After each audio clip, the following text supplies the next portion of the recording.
So excuse me if I falter, excuse me if I don't make sense, excuse me if I get a panic attack right now, but I'll try my best. We love you anyway! As a lovely introduction, thank you so much for that. I had this habit of carrying chits in colleges, so I became an actor because I had a problem. I was an introvert. You know, I'm the youngest in my family, and I was so pampered in my house that when I used to step out, I didn't know how to deal with people.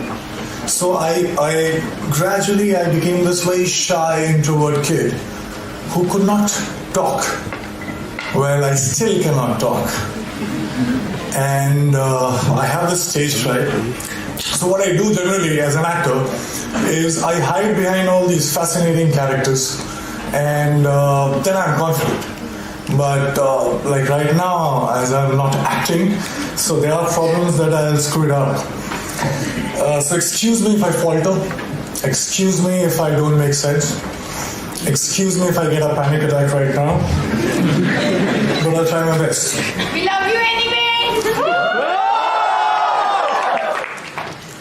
Alright, I would love to share my journey with you, my learnings, and in case you decide to drop out and join me in Bollywood, it will come very handy. So, I was thinking in the car, what do I talk about? What can I tell you that you already don't know? I'm assuming, and I think most probably, you guys are way much more smarter and better than what I was when I was your age. But after deep thinking, I zeroed down into two things that I can actually discuss about. These two things talk about chasing your dreams and actually living your dreams, which unfortunately nobody mentioned to me when I was starting out. And those two things are, can I write down? Can you see this board? I always wanted to do this in front of professors, so I just... So those two things are the biggest lie and the only truth about success that I was told about. Now the biggest lie was money plus recognition is equal to happiness, is equal to success. So let me begin by mentioning that I come from a very middle-class family. And when I was growing up, money was a big differentiator in my life. Also, in the three generations of my family that I know of, that are documented, nobody knew what fame felt like. So basically, both money and recognition were missing when I started out. So I already started out as a failure. Let me be very precise. My family told me that I had to become an engineer. Medicals were booked for my sisters. So once I'm an engineer, then I can, try civil services examination, and then probably, that will be like opening the doors for all kind of happiness, and I'll be forever successful. I'll be forever happy. This is the conditioning that I experienced when I was growing up. All right, fair enough, good deal. So I became very good in studies. Did fairly well in my 10th board exams. And then off I went to Delhi for my plus 2, got myself enrolled in a nice school, and Vidyamandir and Fiji and half a dozen of other coaching institutes. And I used to share my room with 3 other similar aspirants. What it meant was, every day after finishing my assignments, school assignments, and preparing for my engineering entrance exam, I had to wash my clothes and I had to cook food for myself. But I wasn't complaining. Well, it was worth it, because after all, I was, for the very first time in my life, I was so close to become successful for the first time in my life. So finally I slogged, I got selected for several engineering colleges, and I decided to take admission in Delhi College of Engineering, which is now known as DTU. Thank you. Were you my senior or junior? There was a celebration like this in my family too. I could finally stop for a while and breathe, I was telling myself that, you know what? Now you're made it. You should be happy because you're supposed to be happy. But it wasn't working that much. Something was missing. There was a void that I could feel. So I thought maybe something bigger was required. For some reason, incessantly, while the first 18, 19 years of my life, the future me was much happier, much successful than the present me. So I was like, all right, fine. So I was forcing myself. I promised, I started preparing for civil services examination, and I was forcing myself to slog, but I was bored. UPSC exams were still far away. In the meantime, I thought of doing theatre, and I thought to learn dance because to counter the shyness that I still have, and also because there were no girls in my engineering college for some reason. I felt cheated, man. We slog so much, you crack the entrance exam and you find that there are no girls. So somebody told me that there are very good-looking girls in dance schools. So I was like, fine, I'll go there. And once I started with performing arts, I knew one thing for sure. I knew that I quite liked it. And 3 years later, imagine me sitting in the campus and I'm thinking, all right, I'm really interested in performing arts. And all I want to do is to earn money and to be recognized. So if I become a movie star, I actually was very serious and I dropped out of my college in the third year when I was just 2 semesters away from getting the degree, engineering degree. Came to Mumbai, got heavily into theatre and also other skills that I thought were necessary to become an actor. And by the way, this time I stayed with 6 other guys in a single room kitchen, but this time I was prepared for it. This time there was one difference. I was driven. My self-respect was at stake. My ex-college mates, one of them is sitting right here in black shirt, they thought that I was that disaster that folks in engineering and B schools should never become. So I had to prove a point to everybody. I had to prove a point to my family. Most importantly, I had to prove a point to myself. And this was the time when I was also a background dancer. So I was dancing behind all the possible stars that you can think of, Shah Rukh Khan, Shahid Kapoor, everybody. And I was thinking to myself while I was performing, okay, it's just 3 steps away, there I have to get. And everything will be sorted. And I kept going like that. And 2 years later, guess what? I got myself my first big break. I was selected for a primetime show on a TV. Now hear me out, it was seriously a big break because I started earning. People started recognizing me. To be honest, I would deliberately go and roam in all these malls so that people could look at me, smile, ask for my photograph.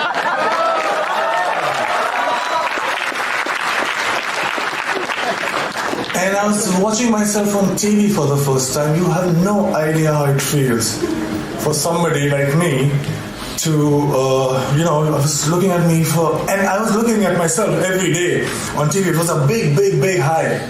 I also suddenly discovered that I actually had many friends. I'm like, what? Absent all this while, but suddenly they popped up. And the show became popular. I was making good money to a point that money stopped being a differentiator in my life.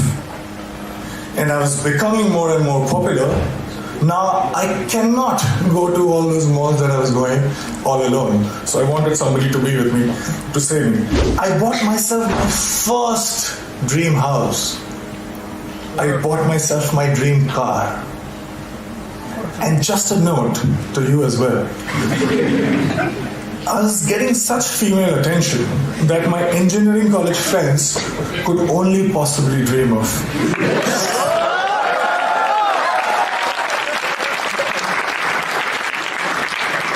So I was having a time of my life. And then something unusual happened.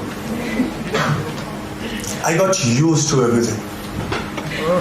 And I felt cheated.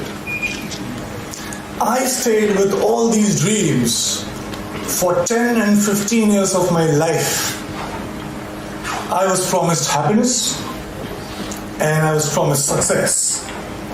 But all these things stayed with me just for a few days. And I'm punctuating me because I started from zero money and zero recognition. So I was not happy. How can that be? I didn't like this version of success.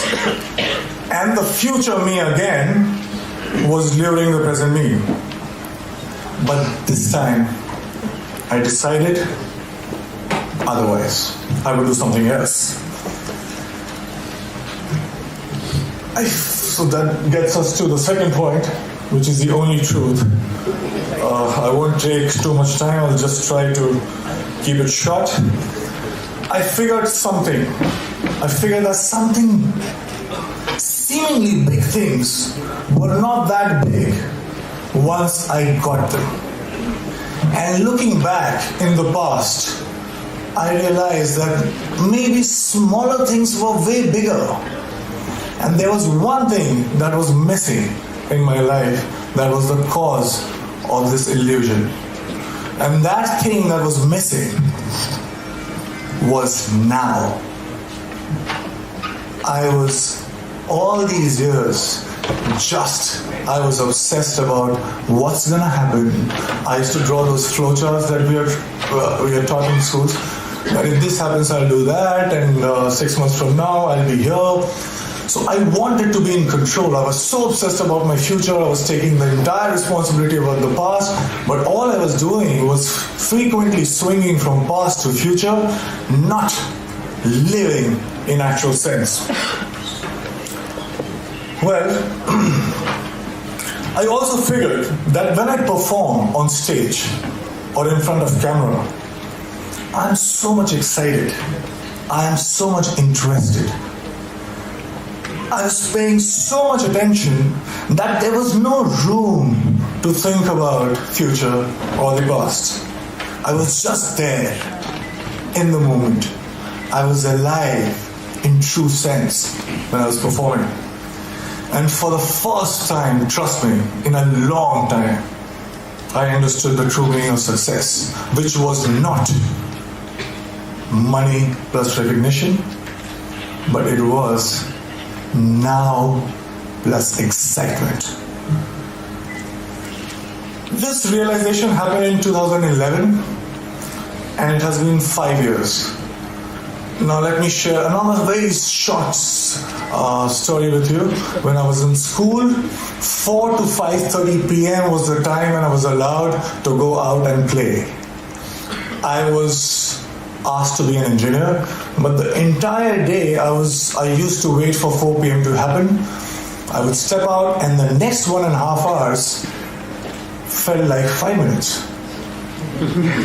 I didn't understand this then, but now very honestly, very confidently, I can tell you this, that I'm living that 4 to 5:30 life right now since last 5 years.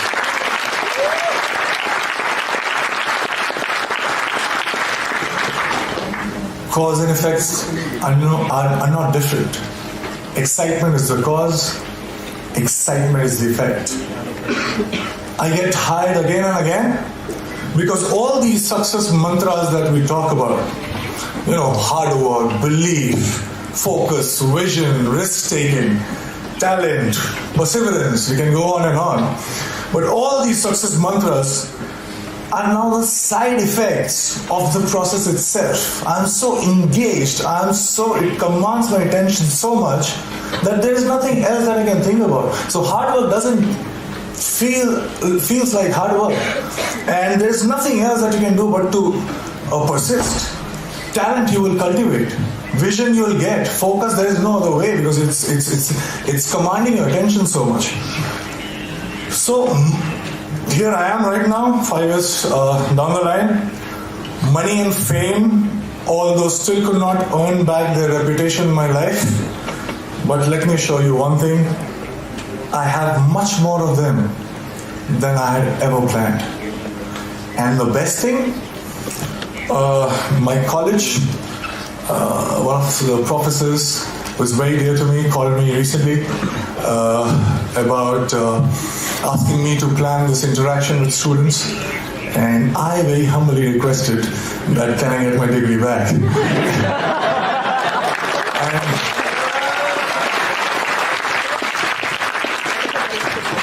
and it's happening, and I'm very excited again. Thank you so much, guys.